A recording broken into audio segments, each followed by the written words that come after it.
let's talk about some basics first of all. Now, let's talk about footwear. Many people try and squat with very, very spongy shoes, or your kind of trainers that have got really, really high, thick kind of soles, and they're not really, they're a bit too cushiony. What you want to get is a really, really solid contact with the floor. So flat shoes, or as you can see, I'm wearing these are squat shoes. They have a slight heel lift. These are perfect for squatting. These are actually meant for squatting. They provide a little bit of a heel lift, and they're very, very flat, and they provide a lot of stability. So first of all, make sure you've got the right footwear and appropriate footwear to squatting. Flat heels or flat shoes, lots of stability, and maybe if you've got squat shoes, a slight heel elevation, okay, which I'll talk about in a minute. So yeah, you want to get appropriate footwear. Now, we'll talk about setting up the bar properly. Now, the bar, you want to get at the right height, and it's really important. It might not sound very interesting or important, but many people get this wrong. Now, you know the bar is at the right height if you can get the bar off without having to come onto your tiptoes. You should not have to come onto your tiptoes to get the bar off the rack. If you do, it's set up too high. Now, you want to make sure you take the bar off with your legs, not your lower back. I see plenty of people trying to come under the bar like this from miles away and take the bar off from here. That puts a lot of strain on the lower back, and this is where silly injuries can occur. So you want to make sure that you come right underneath the bar and that you use your legs to take the bar off. Okay, so I'll just quickly demo this. I'm going to come under the bar, step under first, get my back in the right position, and all I'm going to do from here is straighten my legs. Okay, so I'm actually using my legs to take the bar off. I'm not trying to use any other part of my body. So my bum is underneath, okay, I'm just pushing up, and then I can take a step back. Okay, now again, many people overcomplicate stepping back with the bar. You just want to take 1, 2, set your feet, make sure they're in alignment, make sure they're in the right position, okay, and then you go from there. Okay, so make sure the bar's at the right height, okay, and that you're taking the bar off with your legs. That's really, really important and something to get right every time you squat, whether it's with no weight for a warm-up, and then imagine you have a very, very heavy weight on there. You don't want to be taking the bar off with your lower back at any point. Okay, now the second point to think about is the bar position on your back. The bar position, it wants to be below. There's a bony portion of your spine just at the bottom of your neck here. It needs to sit below that bone. You don't want it sitting right on that bone. That gets very, very uncomfortable. So you want to create an actual shelf with your elbows and your shoulders for that bar to sit on. And the point here is really, really important to underscore, is that the bar is not just passively sitting on your back. You're actively pulling the bar down and contracting and using your upper back muscles to create tension. Okay, you want to make sure you're almost trying to think about bending the bar over your back. Elbows, if you're looking side on, should be at this kind of angle. Okay, you don't want to be out here, but you don't want to be straight down like this. Elbows are at an angle like this, and we're just pulling the bar down. So we're engaging the lats and we're engaging the upper back to keep that bar really, really tight. There wants to be no movement on the bar, super tight below that portion of the neck where that bone sticks out, just below there on the upper traps. So it's nice on that muscle across the back here. So it's nice and firm and nice and snug. There's absolutely no movement. So we've got the bar at the right height. We've got the bar on your back really, really tight. Now, after that, we need to think about making sure we can breathe and brace properly. Now, this is a whole separate issue by itself, but when you're squatting, especially on a back squat, you need to make sure that you can create as much tension from your shoulders to your hips as possible. This is where the force is transferring from, okay? So the weight sits here, and you're pushing through the floor. All the weight and all the force is going through your body. You need to make sure that your abs and your core are as tight as possible throughout the squat, okay? So in order to do that, you need to make sure that we're breathing, but more specifically that we're not breathing up here in the chest, but we're breathing into the diaphragm, which means as we breathe in, we're pushing outwards into the belly button and downwards. We want to think about breathing down as low as we can in towards the hips and the groin. Okay, so we've got the bar on the back. Before we squat, we're going to take that breath in. Okay, and we're going to hold that breath as we descend, and then as we push back up again from the bottom, that's where we can exhale and breathe out. Okay, so the breathing and getting tight and getting that, what we call the brace, is super important. If you struggle with that, the first thing you need to do is make sure that you can maybe lie on the floor and practice breathing into your diaphragm. And you can do that by putting your hands on your belly button, okay, and breathing in. And as you breathe in, focus on not letting your chest rise, but focus on pushing your hands up and pushing your belly button outwards, okay? So breathing in, pushing the belly button outwards, breathing out, letting the belly button drop back down again, and actually practice that breathing. It's super, super important for you to get a good back squat. And 9 times out of 10, most people fall down because they don't have a very, very good brace and not a very strong brace, and as a result, the squat just breaks down from that point onwards. Now, after that, we need to think about, so we've got the bar tight, we've got the bar in the right position, we're stepping back, we've got a really, really tight brace, and we're making sure we're holding that brace throughout the movement. So the next thing to think about is what happens then. Okay, so we're in this position here.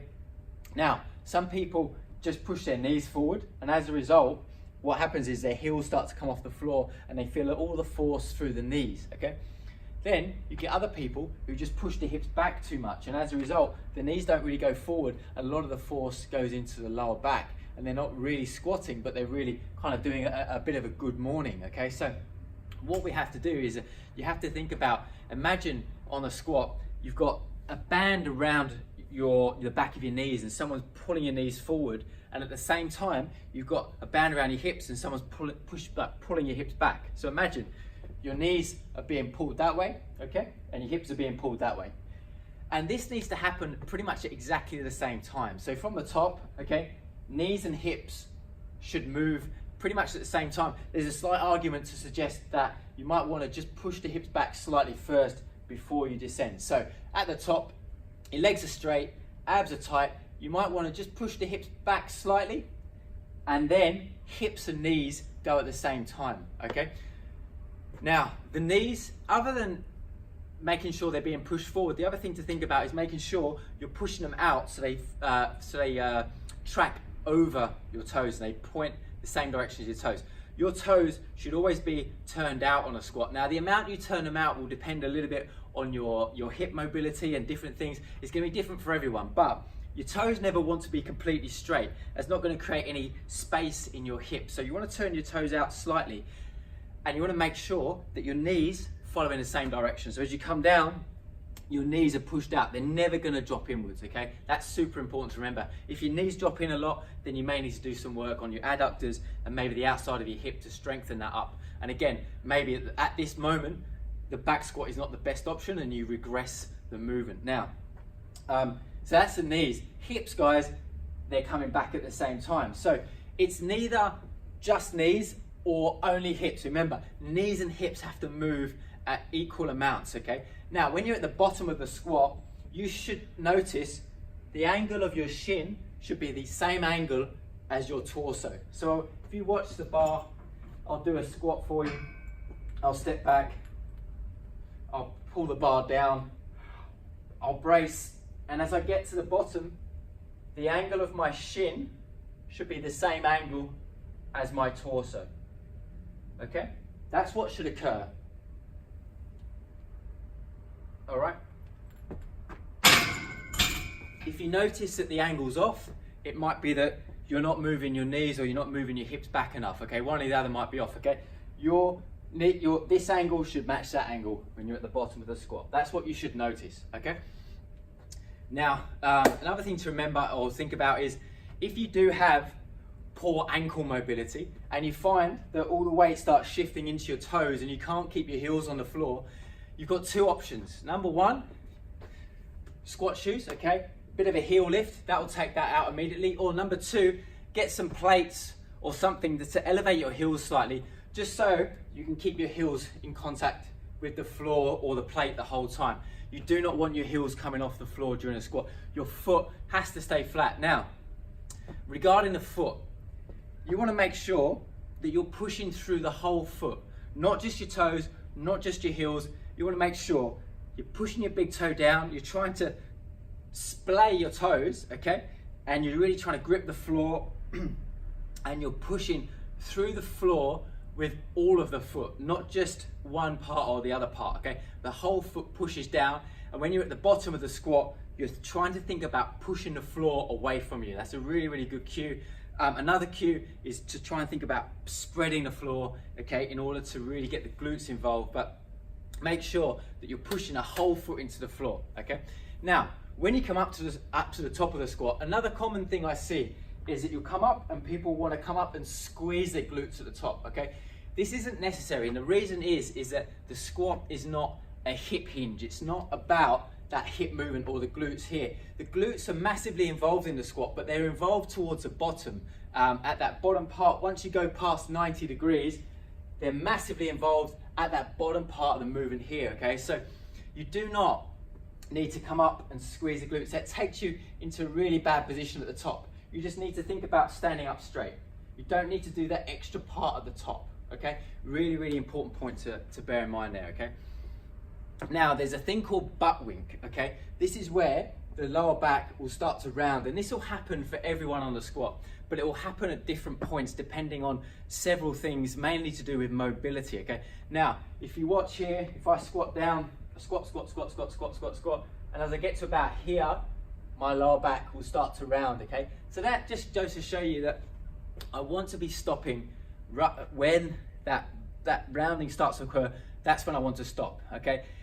Butt wink itself is not necessarily problematic. However, if it occurs really, really early in the squat, then it can definitely be problematic for the lower back and chance of lower back injury. So if you can get to below 90 degrees without it rounding, that's totally fine. If it happens quite early on in the squat, again, it might be that you need to go away, work a little bit on mobility, work on some other variations of the squat before you come back to the back squat. Another thing to bear in mind, do not try to do the back squat fast if you haven't mastered it yet. Make sure you really, really get good at the fundamentals of the lift before you start trying to do the squat faster and descend faster. You always want to master an exercise slowly and then speed it up once you feel you're in control of the movement, okay? So I think that there covers a lot of what I want to talk about today. I've talked about making sure the bar's set up at the right position, okay? So you don't have to come onto your tiptoes. Make sure you come underneath the bar and you use your legs to lift the bar out. Make sure the bar's positioned correctly on the back, okay? The head position. You're always on a squat, guys, gonna just keep looking forward, okay? So at the bottom, I'm just looking forward in front of me there. I'm not letting my head drop down, but I'm not looking up either, okay? I don't wanna put any more tension or anything on my neck. I'm just gonna keep looking forward the whole time. So when I'm at the top, I'm looking forward here. As I come down, my head just follows my body and I'm just looking in front of me here, okay? I don't want to be looking side to side when I'm squatting, okay? So that's head position. My elbows come straight down, okay? Not down here, not out here. I'm pulling down. The width of your hands, guys, will again depend a little bit on your mobility. I'm not a fan of trying to come too tight, okay? I think it's good to have a little bit of width and try and think about driving the elbows down towards each other here, okay? So there's the position of the bar on your back. Make sure you're braced, okay? Make sure as well, when you're at the top, a lot of the time people will think about pushing their chest up to doing this. As a result, I've got a massive arch in my lower back. We've got to make sure you keep pulling your rib cage towards your hips, okay? So rather than doing this, I pull this way, and I maintain that tension, okay? There should be no movement as I squat. Once I'm set here, there should be no movement through my spine. This should all stay absolutely tight, okay? The only thing that's moving is my legs, okay? So I've talked about bar position, breathing and bracing, knees tracking, okay? Knees and hips moving at the same time, or a slight break at the hips first and then knees and hips moving at the same time. I've talked about making sure you maybe have a slight heel elevation if you've got poor ankle mobility, and making sure you're really focusing on actually pushing your feet down and actually gripping the floor and making sure you're pushing through the whole foot, okay? So there's the back squat. Now there's a lot to it and I could have gone on for a lot longer talking about some different things, but I hope that answers a lot of your questions. You've got to make sure you nail the fundamentals first before you A, go too heavy, or B, try and go too fast, okay? And I recommend trying to get better using maybe 6 to 8 reps. Don't go super high with the reps because you'll start to fatigue, and then you might start to use muscle groups, other muscle groups to help rather than